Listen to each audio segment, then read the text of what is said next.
안녕하십니까. 2021년 제3회 전기기사 필기시험 총평 부분에서 전기기기 파트 진행하도록 하겠습니다.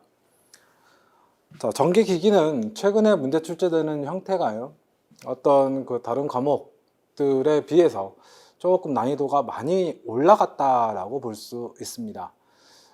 과거 한 5년 전쯤만 하더라도 문제가 최근처럼 까다롭게 출제되지는 않았던 것으로 보이는데, 요즘에는 문제가 상당히 조금 어려워졌어요.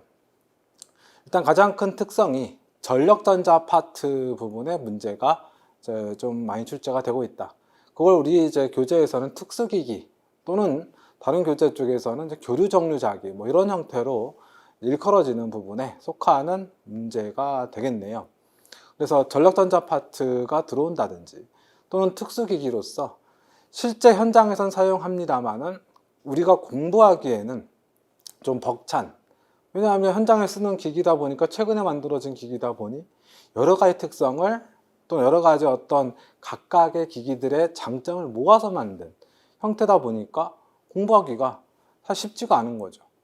우리가 이제 공부하기 쉽다라고 하게 되면은 무엇을 말하는 걸까요? 그 기기의 어떤 운전을 하는데 또는 그 기기의 내용을 공부하는데 필요한 내용이 한정적인 게 공부하기가 상대적으로 수월한 거죠.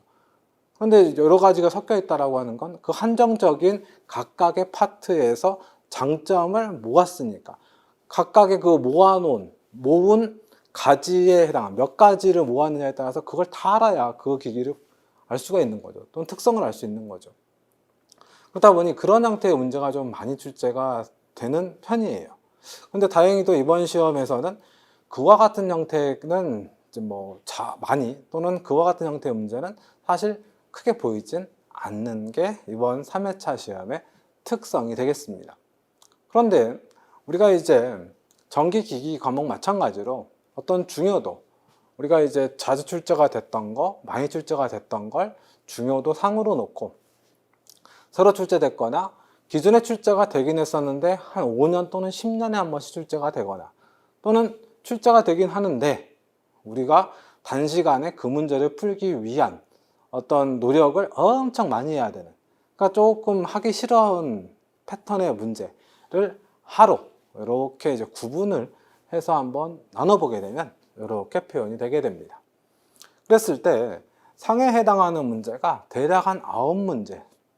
그러면 쉽게 생각하시면 어떻게 보시면 되느냐?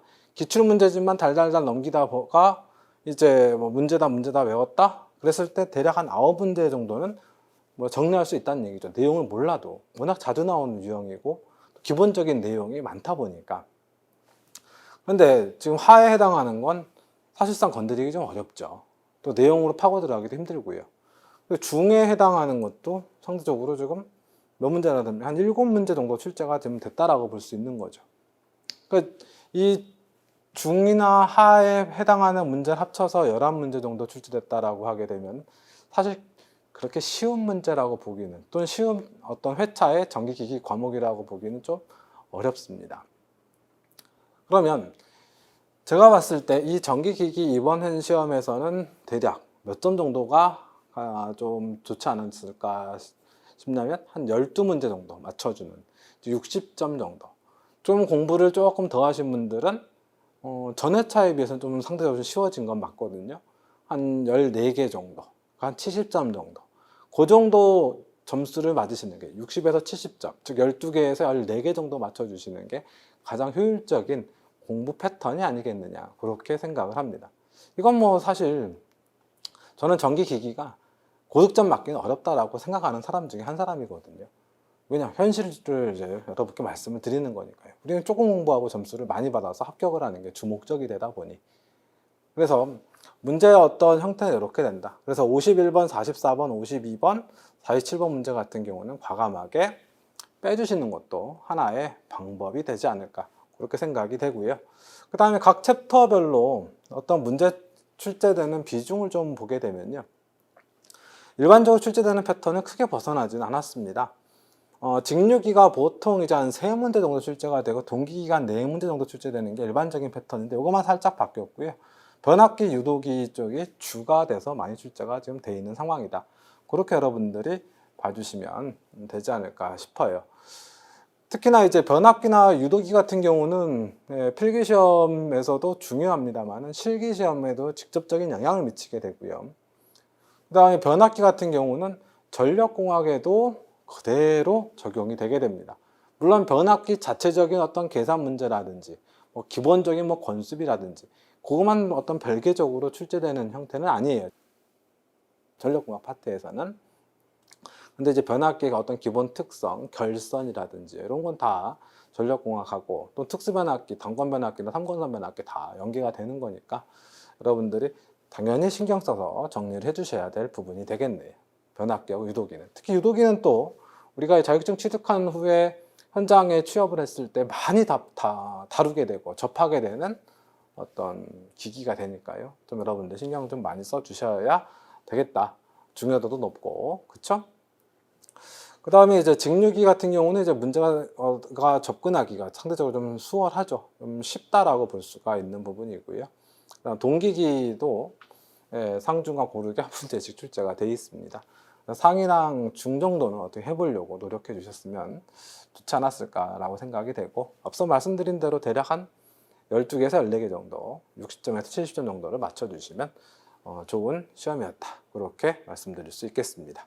정류기는 이제 기본적인 문제가 나왔기 때문에 또 자주 출제되는 게 나왔기 때문에 상에 자리 잡고 있다라고 보시면 되겠고요. 그 다음 우리가 공부하는 어떤 전략을 세운다. 그 부분에서 크게 이제 영향을 주는 게 계산 문제죠. 그래서 20문제, 41번부터 60번 문제까지 어떤 내용 정리를 통해서 암기해서 풀 수 있는 문제와 계산기를 두드린다든지 수식을 외워야 풀이가 되는 문제로 구분해 보게 되면 내용 정리해서 풀이를 할 수 있는 게 한 13문제, 계산해서 푸는 문제가 한 7문제 정도 이렇게 출제가 됐다. 그렇게 여러분 봐주시면 되겠네요. 과거 회차들에 비해서 계산 문제 비중이 좀 높아졌습니다.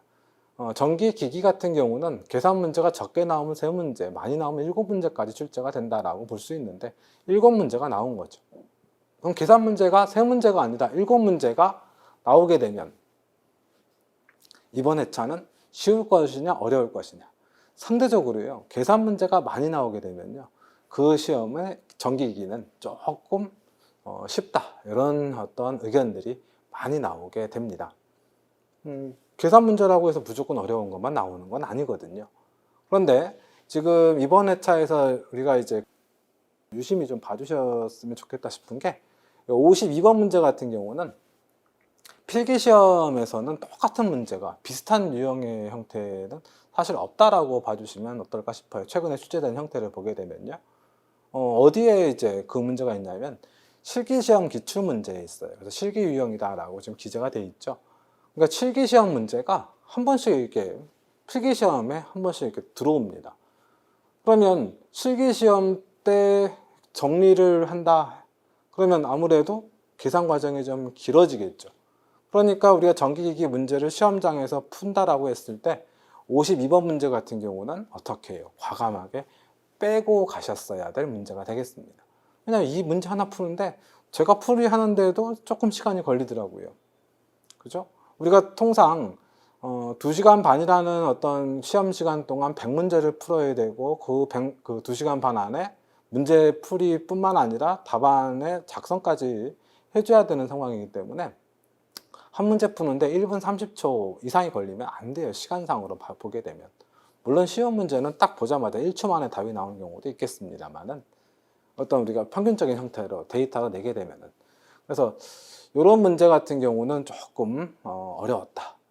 나머지 형태의 어떤 계산 문제는 할만했다라고는 볼 수가 있겠습니다만은 그건 이제 어디까지나 또 공부를 얼마나 했느냐에 따라 다르겠습니다만, 제가 봤을 때 한 7문제 중에서 글쎄요 한 3문제, 4문제는 쉽게 풀이가 가능한 유형이었다라는 걸 여러분들께 말씀을 드리고요. 그래서 여러분들이 공부하실 때 다른 과목에서도 수업 시간에 학생분들한테, 수험생분들한테 말씀을 계속 드립니다만 계산 문제 무조건 빼시면 안 되고 기본적인 건 해주셔야 된다라는 거 계속 강조하거든요. 저 같은 경우. 여러분들도 문제 접근하실 때 계산 문제를 되도록이면 기본적인 건 기본 공식은 외우고 기본 문제는 풀려고 노력해 주시면 좋지 않을까 싶습니다. 자, 그래서 이렇게 이제 표현됐고, 그 다음에 여기 지금 보시게 되면요, 새로운 문제, 뭐 이렇게 지금 표현이 돼 있죠. 새로운 문제라고 하는 건 이제 교재에서 보게 되면은 거의 교재에 있는 문제랑은 좀 많이 다른 형태다. 그러니까 새로 만들어졌다라든지, 또는 문제를 많이 변형시켰다. 그래서 같은 유형이다라고 보기 어려운 형태들을 새로운 문제라고 이제 표현을 둔 것입니다. 그걸 여러분들이 착안해서 좀 봐주시면 되겠고, 자, 그랬을 때 보시게 되면 교재 출제, 우리 교재에서 한 75% 정도 출제가 됐다라고 볼 수가 있게 되는데, 한 15문제 정도가 나왔다라고 봐줄 수 있다. 즉 새로운 문제 하나, 그죠? 둘, 그다음 셋, 넷, 한 5문제 정도는 사실상 좀 달라요. 물론 내용을 알면은 이 5문제 중에서 제가 기억하기로 한 2-3문제 정도는 또 어렴풋이 답을 맞출 수도 있는 형태인데, 우리가 그렇게 깊이 있게 공부는 하기 좀 어렵지 않습니까? 그걸 감안한다라고 하게 되면 새로운 문제는 과감하게 제외시켜 주시면서 공부하시는 게 좀 필요하다라는 거 말씀을 드리고, 그래서 이제 유사 문제 뭐 형태 제외한다라고 했을 때 하나, 두 개, 세 개, 그 다음에 네 개 단원하기 문제, 그다음 5, 그다음 6, 7, 8, 9, 10문제 정도는 교재에 있는 유형이기 때문에 충분히 10문제 중에서 한 7, 8개는 풀이가 가능하다라는 거죠. 그리고 이제 유사 문제라든지 또 새로운 문제 잘 또 찍어주시면, 글쎄요, 제가 봤을 때는 60점에서 70점은 충분히 가능한 시험이 아니었을까, 그렇게 생각이 듭니다. 분명한 건 전회차보다는 쉬웠다라는 거죠. 그래서 여러분들이 이제 그 시험을 준비하신다라고 하게 되면요, 아무래도 그 어느 정도 확신이 좀 있으셔야 되잖아요. 그래서 지금 우리 교재에서 75% 정도 똑같은 형태로 거의 유사하게 출제가 되고 있으니까 수업 영상 또는 수업 내용 잘 봐주시고, 그 다음에 문제풀이 하는 형태에서 어떤 형태로 문제풀이 패턴에 접근하는지, 그런 걸 여러분들이 잘 좀 캐치해서 계속적으로 이제 반복 어떤 훈련이죠, 학습이죠. 이게 여러분들이 좀 가능하시다면 충분히 합격하시는데 크게 어려우지 않지 않겠느냐, 이렇게 생각이 듭니다. 정기기기가 12개 정도, 최소 10개, 즉 절반은 맞아주셔야 여러분들이 60점 이상으로 합격하시는데 별 문제가 안 생긴다는, 이걸 여러분들이 꼭 좀 생각하셔야 돼요. 많은 사람들이 정기기기를 어렵게 생각합니다. 자기학이나 회로보다 기기를 더 어렵게 생각하시는 분들도 많으세요. 기기라는 과목이 개념도 알아야 되고 계산도 해야 되고요. 그다음에 문제가 또 변형이 되면서 자기학 회로 내용도 어느 정도 좀 알아야 되고 새로운 문제 계속 출제되고 하니까요. 그래서 다시 한번 꼭 좀 말씀을 드리는데, 우리가 이제 정기기기를 좀 더 수월하게 진행하기 위해서는 무엇에 출제 문제 중요도 부분에서 상해에 해당하는, 주로 반복적으로 출제되는 문제는 반드시 가져가야 되고, 기본 공식 외워서 풀이되는 문제 반드시 풀 수 있어야 된다. 그래야 합격하는데 별 문제가 없다. 그렇게 여러분 생각하시고 진행해 주시면 좋을 것 같습니다. 네, 정기기기에 관련된 종평은 여기까지 해서 마무리하도록 하지요. 2021년 제3회 정기기사 필기시험 총평 부분의 전력공학 파트 진행하도록 하겠습니다.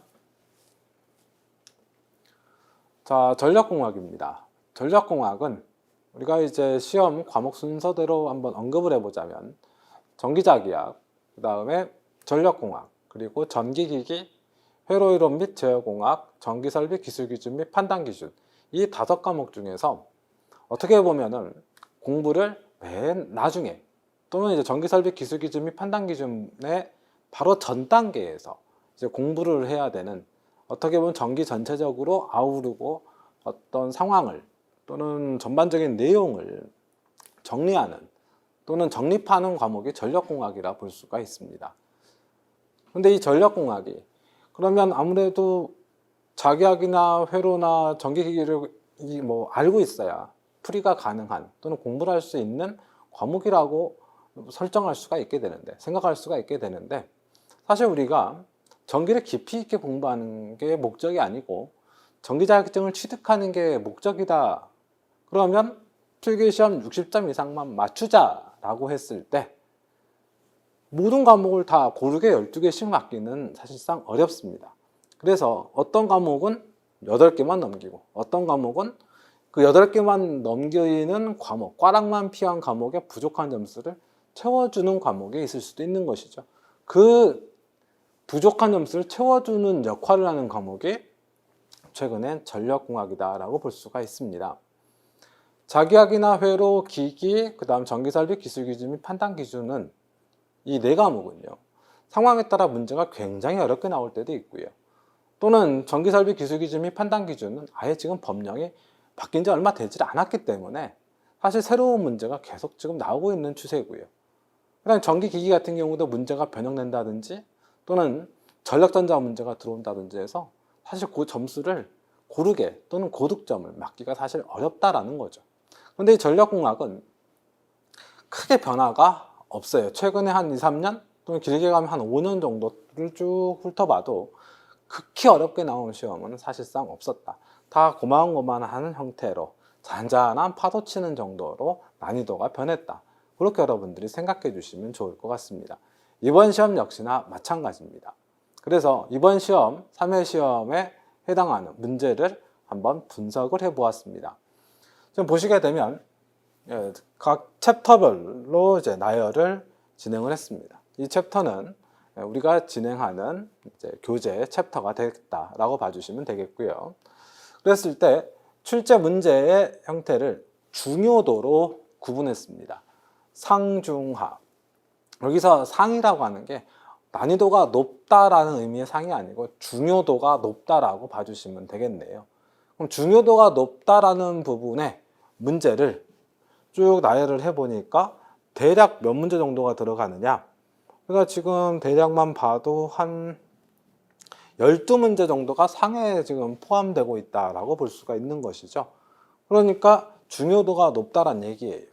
그럼 여기서 표현되는 요 상에 해당하는 중요도가 높다라고 표현되는 게 어떤 의미를 갖느냐. 이걸 여러분들이 기억해 주셔야 돼요. 문제가 자주 나오면 상이에요. 우리가 기출문제를 쭉 어떤 문제집 10년치든 20년치든 쭉 풀이를 하는데 이거 얼마 전에 나왔는데 또 나왔네? 또 넘기다 보면 또 나오네? 또 나오네? 자주 나오는 문제. 그러니까 자주 나오는 문제는 또 나올 확률이 더 높다. 즉 전력공학이라고 하는 그 과목 안에 특정한 챕터에서 또는 그 챕터에서 언급하고자 하는 얘기 중에 가장 기본적인, 가장 중요한 얘기. 당연히 중요한 얘기는 반복적으로 나와야 되는 게 당연한 것이죠. 거기에 해당하는 문제가 상에 표현됐다라고 생각해 주시면 좋을 것 같습니다. 그럼 하는 무엇이냐? 하는 요 하에 해당하는 건 말 그대로 중요도가 낮다는 얘기예요. 중요도가 낮다는 얘기는 우리가 필기시험을 합격하는데 크게 어떤 도움을 준다? 도움이 아니라 오히려 해를 끼친다라고 생각해 주시면 좋을 것 같습니다. 우리가 이제 그 시험장에서 시험지를 풀다 보면요. 특정 문제에 꽂혀가지고 그 문제 하나 풀다가 시간이 다 날리고 막 이런 문제들이 있어요. 즉 출제하시는 분들이 난이도 조정을 하기 위해서 문제를 살짝 비틀어 꼬았다는 거죠. 근데 우리는 고득점을 맞아서 예를 들어서 1000명이 시험 본다, 10,000명이 시험 본다 해서 위에 1등부터 몇 등까지만 합격한다 이런 시험이 아니라 소종의 능력만 이제 확인 또는 이제 검증받으면 합격이라고 하는 거죠. 60점만 넘기면 된다는 거예요. 그러면 60점을 넘기기 위해서 우리는 최단 시간을 투자하고, 그죠? 그 다음에 최대 효과를 얻는다. 그러니까 불필요하게 어려운 문제들은 과감하게 뺀다. 또 새로 나온 문제는 시험장에서 과감하게 뺀다. 그렇게 생각을 했을 때 하에 해당하는 문제가 거기에 해당하는 것이다 라고 봐주시면 좋을 것 같습니다. 그래서 이 33번이나 32번 문제, 이번 출제된 형태, 여기서 이제 표현되는 시험지는 이제 B형으로 생각해 주시면 되겠고, 그 33번, 32번 문제의 경우는 과감하게 삭제하는 형태로 생각해 주시면 좋죠. 그래서 제가 봤을 때 이번 시험에서는 대략 한 상급 문제 어느 정도 맞춰주시고 중에서 실수한다라고 생각하고, 그죠? 합격을 하기 위해서 공부를 했기 때문에 어느 정도 내용을 좀 아신다는 어떤 분을 기준으로 얘기했을 때 실수를 좀 한다고 했을 때 12개에서 저기 중에서 한 3, 4개 정도 더 맞추면 한 15, 6개 정도는 충분히 맞추실 수 있는 시험이었다. 그렇게 저는 생각이 듭니다. 그러니까 여러분들이 어떤 시험을 준비하신다라고 했을 때요. 이와 같은 3회차 정도의 시험 문제가 출제가 된다라고 하게 되면은 전력공학에서는 15개, 16개 정도는 맞추실 수 있으셨으면 좋겠다. 조금 부족하면 14개, 15개 정도는 맞추실 수 있으셨으면 좋겠다라는 어떤 그 정도 난이도가 아니었느냐. 그렇게 생각이 좀 듭니다. 그러면 우리가 문제를 접근한다라고 했을 때 또 가장 신경 쓸 수 있는 부분이, 신경이 쓰이는 부분이 어떤 부분이냐. 계산 문제와 내용 정리를 통한 암기를 해서 푸는 문제가 비중이 어떻게 되느냐. 이것도 우리가 은근히 신경이 좀 쓰이는 부분이거든요. 자격증 시험을 처음 준비하다 보면은 주변에서 이런저런 조언을 많이 해줍니다. 그랬을 때 어떤 분들은 계산 문제는 하지 마라. 계산 문제 하면 오히려 떨어진다. 그냥 달달달 외워서 시험장에 가서 풀면 합격한다. 그게 정답이에요. 어떻게 보면. 그런데 필기 시험을 다 외우시잖아요. 그럼 실기 시험도 다 외우셔야 돼요. 필기는 그 시험지에 답이 있죠. 보기 4개 중에 하나가 답이 될 거니까요. 실기 시험은 답이 없고 서술형으로 써주셔야 됩니다. 그러면 필기 시험과 실기 시험은 또 별개냐? 그게 아니에요. 필기 시험에서 공부했던 거의 그 형태를 그대로 실기 시험에서 또 물어보거든요. 필기 시험에서는 고르면 되지만 실기 시험에서는 써야 된다. 필기 시험일 땐 계산 문제를 다 빼버리면 됐지만 실기 시험에서는 계산 문제를 못 풀면 사실 합격하기가 좀 어려워집니다. 그래서 여러분들이 접근을 하실 때 문제 출제 비중을 보실 경우 내용 정리를 통한 문제와 계산 문제를 풀어야 될 문제, 그 비중을 한번 여러분들이 봐주시고요. 그럼 대략 이제 이번 시험의 형태에서는 한 6문제 정도 출제가 됐는데 대략 한 5, 6문제 정도 출제된다라고 보시면 돼요. 보통 시험에서요. 그럼 계산 문제는 무조건 더 어려울 것이냐? 아니에요. 오히려 내용 정리 및 암기하는 문제가 문제를 새로 내거나 변형시키기 상당히 수월합니다. 그럼 계산 문제는 변형시키기 좀 어렵냐? 숫자만 바뀌는 형태 또는 아예 숫자도 안 바뀌고 똑같이 나오는 형태의 문제가 상당히 많이 존재하죠. 이 전기기사 시험에서 다루는 계산 문제는요, 그 계산값 또는 수치들이 그냥 뭐 출제하시는 분들이 자다가 일어나셔갖고 뭐 숫자 아무거나 막 쓰셔서 나오는 그런 문제가 아니라 실제로 현장에서 나타난 값의 형태를 어떤 이제 외부의 어떤 외란이라든지 어떤 잡음이라든지 이런 어떤 부분은 배제시키고 기본값 형태로 나타난 또 측정한 어떻게 보면 실체값이다라고 생각해 주시면 돼요. 그러다 보니까 문제를 중구난방으로 막 만들기는 어렵다는 것이죠. 그러다 보니 문제가 계속 반복되는 경향이 높다라는 겁니다. 그래서 이 6문제 중에서 제가 보니까 한 3문제 정도, 한 3, 4문제 정도는 충분히 여러분들이 수업 시간에 어떤 수식 유도 과정이라든지 또는 어떤 특성이라든지 설명을 여러분들이 받아들이셨으면 충분히 푸실 수 있는 형태고, 한 2문제 정도는 글쎄 조금 어렵지 않았을까 그렇게 생각이 좀 들어요. 그래서 암기만 달달달 하지 마시고요. 전력공학에서도 계산 문제 할 수 있는 거, 간단한 것들은 되도록이면 해주려고 노력을 하신다면 필기시험도 수월하게 원하는 점수를 받으실 수 있으실 거고, 실기시험에서도 많은 도움이 될 것이다 라는 걸 꼭 좀 말씀드립니다. 그러면 과연 우리가 공부하는 교재에서는 어느 정도가 출제가 됐을 것이냐, 이걸 이제 여러분께 간단히만 좀 말씀을 드릴게요. 지금 보시게 되면 21번 문제부터 40번까지 그 문제가 우리 교재와 비교했을 때 나왔냐 안 나왔냐, 우리 교재에서 나왔으면 어디에 있던 문제냐, 그걸 한번 쭉 찾아봤습니다. 그랬더니 예를 들어 21번 문제 같은 경우는 우리 교재 8장 송전선로 보호 방식의 50번 문제와 똑같은 문제였습니다. 그러니까 여러분들이 수업 시간에 공부하실 때 또 문제풀이 하실 때 조금 더 신경 써 주셔가지고 요 8장의 50번 문제를 알고 계셨다면 이번 3회차 시험의 21번 문제는 당연히 맞추실 수 있는 거겠죠. 그래서 어느 정도 우리 교재에 나왔을까라고 봤더니요. 8장 50번, 8장 44번, 즉 장과 번호만 적혀 있는 건 우리 교재의 문제랑 똑같다라고 보시면 되고요. 유사하다라고 표현된 이런 문제는, 즉 26번 문제 같은 경우는 3장의 51번 문제와 숫자만 살짝 다르다든지 또는 이제 아닌 걸 틀린 걸 찾으라고 했던 문제인데 맞는 걸 찾으라고 한다든지 살짝 보기만 바꿔주는 형태, 그런 형태를 유사 또는 이제 이쪽에 보시게 되면 응용했다라고 봐주시면 좋을 것 같습니다. 그러니까 유사는 거의 이제 똑같다는 얘기고요. 응용은 문제를 살짝 틀었다라고 봐주시면 어떨까 싶어요. 그래서 21번 문제부터 40번까지 쭉 대략적으로 분석해 본 결과 약간 후한 점수, 약간 우리 교재가 좋다라고 바라보는 시각에서 체크를 해봤더니 대략 한 90%, 조금 솔직해지면 한 85% 정도는 우리 교재에서 전력공학 20문제랑 거의 유사하게 출제가 되지 않았을까 그렇게 생각을 합니다. 물론 회차에 따라서 문제의 어떤 난이도에 따라서 교재와 중복되는, 교재에 있던 문제가 그대로 출제가 되는 어떤 그 프로테지는 변화가 있을 수 있겠죠. 왜 과거에는 한 100%도 나온 적도 있었으니까요. 물론 지금보다 더 낮게 85%, 90%보다 더 낮게 나온 적도 있었고요. 그건 사실 그 시험의 어떤 흐름에 따라서 약간 변동이 되는 거니까요.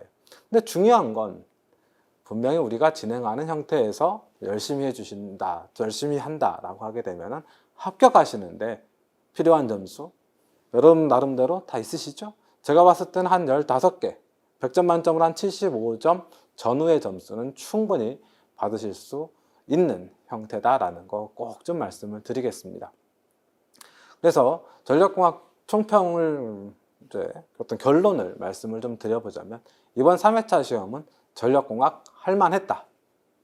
다른 과목에서 깎인 점수 보충시킬 만큼 충분히 어떤 접근할 수 있었다라는 거 꼭 좀 말씀드리고요. 이번에도 마찬가지로 계산 문제 다 어려운 것이 아니다. 할 수 있는 건 하자. 그리고 반복되는 문제 계속 반복된다. 그래서 이 정도 말씀드리면 되지 않을까 싶습니다.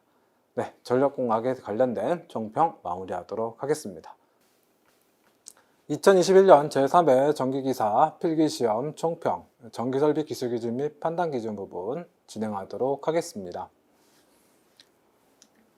네, 전기설비 기술기준 및 판단기준이 개정이 된 이후 세 번째 치러진 시험이 되겠습니다. 전회차, 즉 1회차, 그 다음에 전회차인 2회차, 그 다음 이번 시험까지 세 번의 시험이 지금 진행되는 과정에서 개정된 부분에 해당하는 문제가 대략 한 5문제 전후로 적으면 4개, 많게는 한 6, 7문제 이렇게 이제 생각할 수가 있습니다. 그러니까 보통 한 대여섯 문제 정도 생각해 주시면 좋을 것 같은데요. 이 개정된 부분에 문제가 이제 나타나다 보니까 개정 전에는 전기설비 기술기준 및 판단기준이 점수 밭이었어요.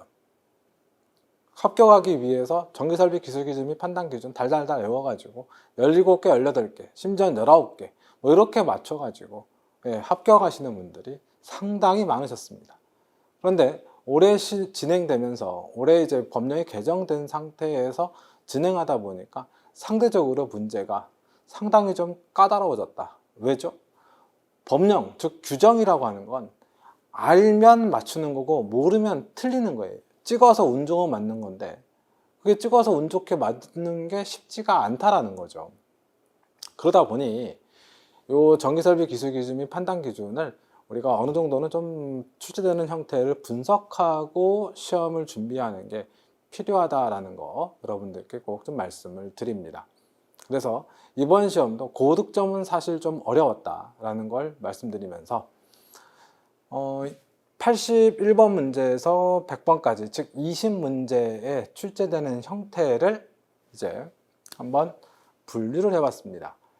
지금 여기에서 단원명, 즉 구분 단원명은 공고되어 있는 한국전기설비규정, 거기에 나타난 목차의 형태로 구성을 했습니다. 아무래도 이제 법령이 이제 그 형태대로 또 표현이 되거나 구분이 됐으니까요. 그랬을 때 1장 공통사항에서 2문제, 저압전기설비에서 6문제, 고압, 특고압 전기설비에서 8문제, 전기철도 2문제, 분산형 전원설비에서 1문제, 뭐 이런 형태로 표현됐어요. 그리고 전기설비 기술기준에서 또 1문제가 출제가 됐죠. 여기서 전기설비 기술기준이 따로 지금 설정이 되어 있는데요. 지금 산업자원부, 그죠? 산자부에서 공고한 법령은 대한민국의 법에 헌법이 있고 그 아래 뭐 민법이 있고 뭐 여러 가지 법들이 있잖아요. 그러니까 전기 쪽에도 가장 상위법이 전기설비 기술기준입니다. 그 전기설비 기술기준이라는 법령 아래에 이제 한국전기설비규정, 시험 과목명으로는 전기설비 기술기준 및 판단기준, 이게 지금 설정이 돼 있다. 그러니까 사실상 법령이 2개다라고 보셔도 되는 거죠. 그래서 그 2개에서 문제 출제가 되는데 전기설비 기술기준이라는 부분에서는 1문제 정도 출제가 됐다. 그렇게 여러분 생각하셔서 구분된 걸 봐주시면 되겠습니다. 자, 전기설비 기술기준 및 판단기준에서도 마찬가지로 중요도를 상중하로 설정해서 자주 언급되는 문제 또는 과거에 많이 나왔던 문제 형태를 우리가 상으로 설정하고요. 그 다음에 이번에 개정되면서, 법령이 개정되면서 출제된 형태는 사실 개정이 된 게 적은 양이 아닙니다. 상당히 많아요. 상당히 많은 상태에서 우리가 그걸 뭐가 어떻게 어떤 패턴으로 나올지 사실 방향 잡기가 쉽지가 않거든요. 그러다 보니까 사실 대책을 세우기가 좀 어렵죠. 특정 부분을 뭐 이렇게 누가 이렇게 암시를 줘가지고 이거 나옵니다. 이렇게 해서 공부하기 사실상 힘들다. 그러다 보니 사실 이제 나오게 되면 못 맞출 확률이 높죠.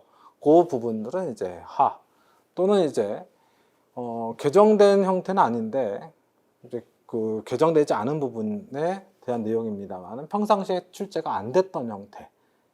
그 부분은 아무래도 중요성이 부각되지 않았기 때문에 외우기가 힘들었지 않았겠습니까? 그건 이제 하에 해당하는 형태로 구분했다. 이렇게 봐주시면 되겠습니다. 법령이 개정되기 이전만 하더라도 하에 해당하는 중요성이 떨어지거나 맞추기 어려운 문제는 한 많아야 2-3문제 정도밖에 안 됐었거든요, 사실상. 근데 지금 보시다시피 물론 제 개인적인 주관적인 어떤 의견이 많이 반영됐습니다만 한 6문제가 하에 해당되지 않겠느냐, 그렇게 저는 판단이 됩니다. 그러니까 한 14문제 정도로 어떻게 해요? 우리가 이제 시험을 이제 대비해야 된다 또는 준비해야 된다, 그렇게 판단할 수가 있게 되는 것이죠. 그래서 이번 회차 같은 경우는 많이 이제 맞아주게 되면 한 14문제 정도가 가장 좋은 점수가 아니었겠느냐. 13, 14개 정도가 아는 거 맞추고 모르는 건 한 줄로 그어가지고 유행을 좀 발해서요. 그렇게 생각이 좀 들어요. 그러니까 고득점은 좀 힘들었다. 그렇게 좀 봐주시면 되겠고, 지금 이제 뒤쪽에 다시 또 말씀을 드리겠습니다만은, 여기 지금 99번이라든지 95번 문제 같은 경우는 뭐 개정된 법령입니다만은, 아무래도 조금 수업에 조금 신경을 써주신다든지, 개정된 부분에 대한 어떤 언급을 한 부분을 들어주신다든지 한번 접해보셨다면 좀 맞추실 수 있지 않았을까. 작은 희망을 담아서 중으로 이제 구분을 한 것이고요. 그래서 이렇게 이제 구분됐다. 그래서 과거만큼 그렇게 점수 맛은 아니다라는 거 여러분 좀 착안해 주시고, 그 다음에 이제 1장 공통사항, 그 다음 2장 저압전기설비 부분은요, 실기시험하고도 직결되는 부분이 되겠습니다. 과거에는 1종, 2종, 3종, 특별 3종 접지공사가 있었는데 지금은 그 접지공사가 싹 사라지고 일종의 이제 외암접지 개념으로 접지도체, 보호도체를 이용한 형태 또는 이제 개통의 도전부를 이용한 접지 패턴으로 지금 구성을 하고 있습니다. 그래서 그 개정된 부분이 사실 공부하기가 어떤 형태로 해야 될지 상당히 좀 까다롭습니다만은 일단 여러분들이 이제 시험을 준비하신다라고 했을 땐 그 부분에 대한 언급도 한 번씩은 좀 정리를 하시면서 봐주시는 게 새로 나온 문제를 어떤 대처할 수 있는, 실기시험에서도 대처할 수 있는 좀 요령 또는 능력이 생기지 않으실까, 그렇게 좀 생각이 좀 들고요. 그 다음 3장 고압, 특고압 전기설비 같은 경우 출제 당연히 수도 많죠. 근데 내용상 보더라도 가장 방대합니다. 가장 넓어요.